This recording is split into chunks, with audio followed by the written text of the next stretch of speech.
Salam alaikum. Donc, on continue l'exercice numéro 2 sur les ondes ultrasonores. Voilà, grand 2, exploitation des ondes ultrasonores pour la mesure des dimensions d'un tube métallique. Une onde, voilà, une sonde qui joue le rôle d'un émetteur et récepteur émet un signal ultrasonore de direction perpendiculaire à l'axe d'un tube métallique de forme cylindrique, d'une durée très brève. Donc on a une sonde voilà, qui joue le rôle d'émetteur et de récepteur d'une onde ultrasonore. Donc on voit un signal ultrasonore dans une direction perpendiculaire à un tube métallique. La direction de propagation est perpendiculaire à l'axe du tube. Donc une sonde qui joue le rôle d'un émetteur et récepteur émet un signal ultrasonore de direction perpendiculaire à l'axe d'un tube métallique de forme cylindrique, d'une durée très brève. Ça, c'est la durée du signal ultrasonore. Le signal ultrasonore traverse le tube en se propageant et il se réfléchit tant que le milieu de propagation change. Donc lorsqu'il y a changement du milieu de propagation, il y a une partie du signal ultrasonore qui se réfléchit.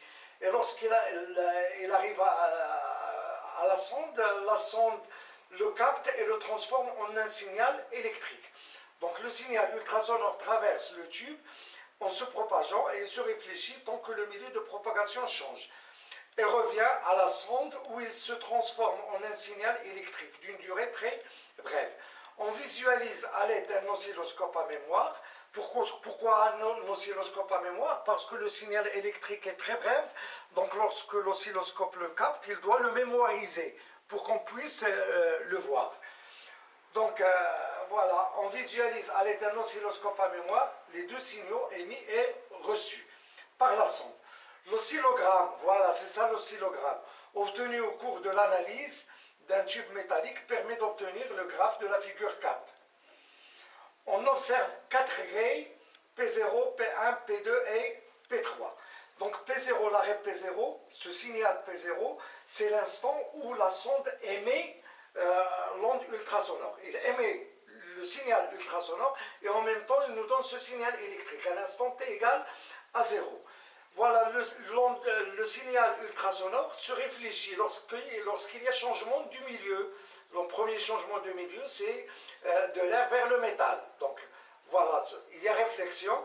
La sonde capte l'onde réfléchie 1, et il nous donne le signal électrique P1 à l'instant T1 qui est égal à 6 microsecondes.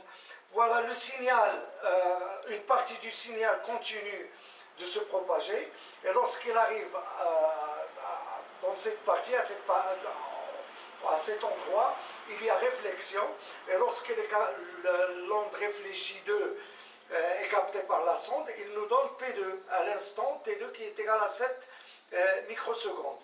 Puis une partie de l'onde du signal ultrasonore continue sa propagation à l'intérieur du tube. Lorsqu'il arrive au métal, il y a réflexion et on obtient le signal électrique P3 à l'instant 257 microsecondes. Donc, l'oscillogramme obtenu au cours de l'analyse du tube métallique permet d'obtenir le graphe de la figure 4. On observe 4 raies verticales, P0, P1, P2 et P3. Donc P1, la sonde capte le signal réfléchi 1. P2, la sonde capte le signal réfléchi 2. À l'instant, T2 qui est égal à 7 microsecondes. P3, la sonde capte le signal réfléchi 3 à l'instant T3 qui est égal à 257 microsecondes. La vitesse de propagation des ondes ultrasonores dans le tube métallique, c'est Vm égale 10 puissance 4 mètres par seconde, et dans l'air, Va égale à 340 mètres par seconde. Et P0, il faut noter que P0, c'est le signal électrique donné à l'instant même où la sonde émet le signal ultrasonore. Première question, trouver l'épaisseur E du tube métallique. Trouver le diamètre interne du tube métallique. Donc on doit trouver E, l'épaisseur du tube métallique, et dans la deuxième question, le diamètre interne du tube métallique. Donc qu'est-ce qu'on va faire? Donc tout d'abord, le signal réfléchi 1, il parcourt une distance d1 dans l'air. Le signal réfléchi 2, il parcourt une distance d2 dans l'air, puis dans le métal. Retour, il y a un retour dans le métal, puis dans l'air, en parcourant une distance d2. Un aller-retour d2. Et là, c'est d1. Et le signal réfléchi 3, il se propage dans l'air, dans le métal, puis dans l'air, dans l'air, dans le métal, puis dans l'air. La distance parcourue, c'est la distance d3. Voilà. Donc, on va calculer E et on va calculer T. Donc, on élimine le zoom.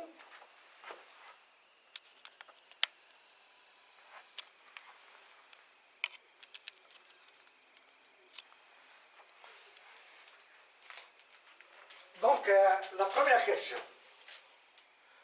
L'épaisseur E du tube métallique.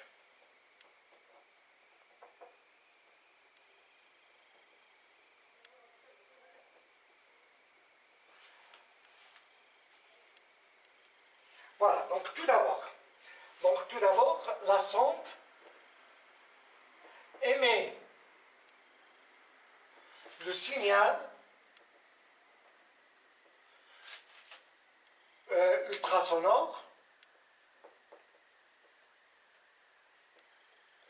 à l'instant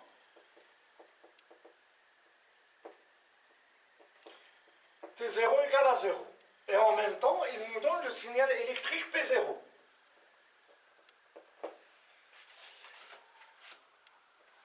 Le signal réfléchi 2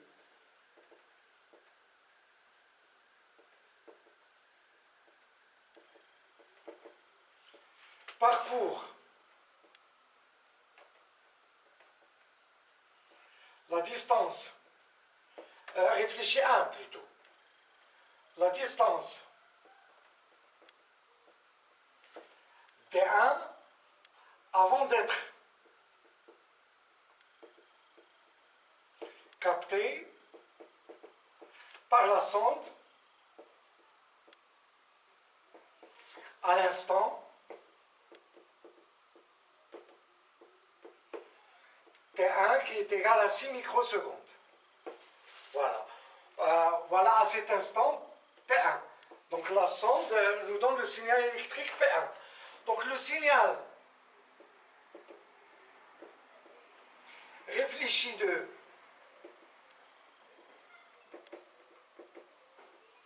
parcourt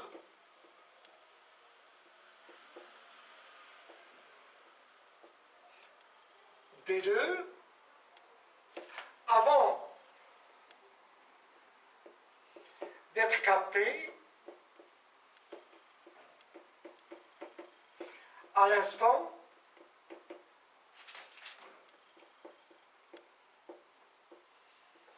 T2 qui est égal à 7 microsecondes, donnant ainsi le signal électrique P2. Voilà, donc le retard de P2 par rapport à P1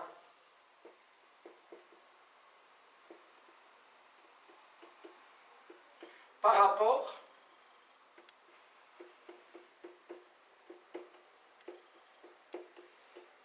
il est dû à la propagation de l'onde dans le métal. Voilà, est dû à la propagation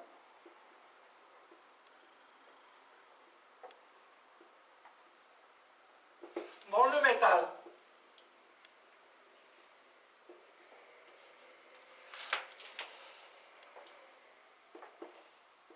D'une distance qui est égale à 2E. Donc première propagation, premier parcours de distance E, puis E. Un aller dont la longueur est égale à E, puis un retour dont la longueur est égale à E. Donc au total c'est 2E. Donc on a donc D2 moins D1 est égal à de E. Et puisque la propagation se fait dans le métal, donc on peut écrire que T2 moins T1, qui est égal à 2E, est égal avec la vitesse de propagation de l'onde dans le métal, facteur de T2 moins T1. Donc E est égal donc à Vm, facteur de T2 moins T1 sur 2. Application numérique, E égale Vm 10 à la puissance 4, facteur de 7 moins 6, 10 à la puissance moins 6, sur 2. Donc on obtient E est égal à 5, 10 puissance moins 3 mètres. C'est-à-dire que E est égal à 5 millimètres.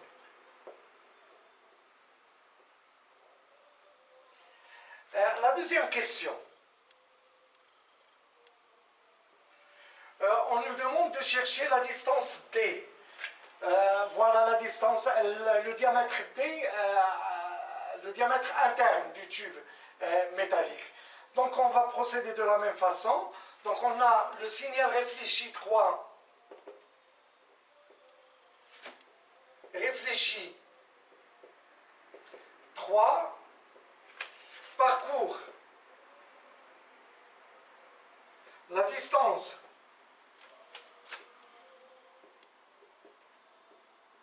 D3 avant d'être capté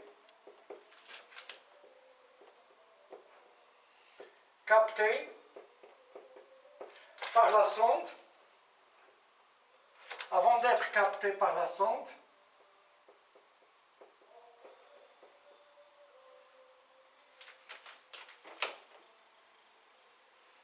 à l'instant T3 qui est égal à 257 microsecondes. Donc le retard temporel donc donnant P3. Donc le retard de P3 par rapport à P2, le retard de P3 par rapport à P2 est dû à la propagation dans l'air à l'intérieur du tube. Donc un aller-retour. Bon, c'est grand D plus grand D. L'aller D et le retour D. Voilà, le retard temporel est dû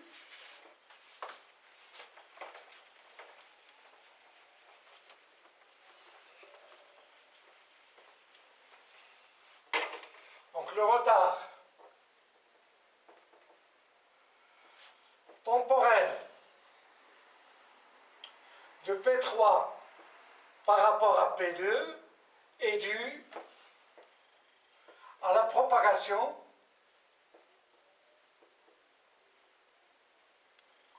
du signal à l'intérieur du tube. Et ça dans l'air. Donc qu'est-ce qu'on a? On a donc D3 moins D2 est égal à 2 fois D. Donc puisque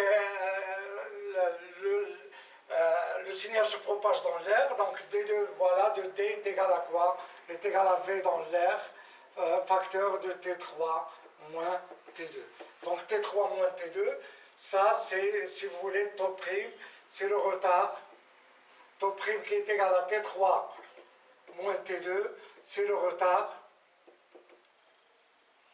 de T3 par rapport de P3 par rapport à P2.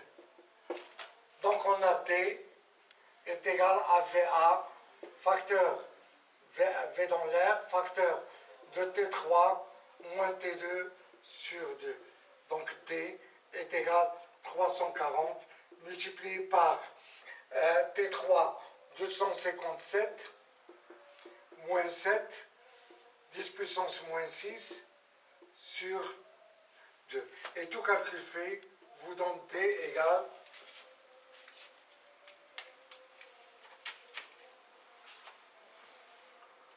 voilà T égale donc, T égale 340 multiplié par 250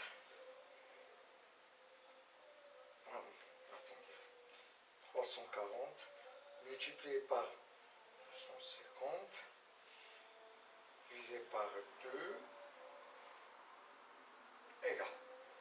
Voilà 4,25 10 puissance moins 2. Donc c'est 4,25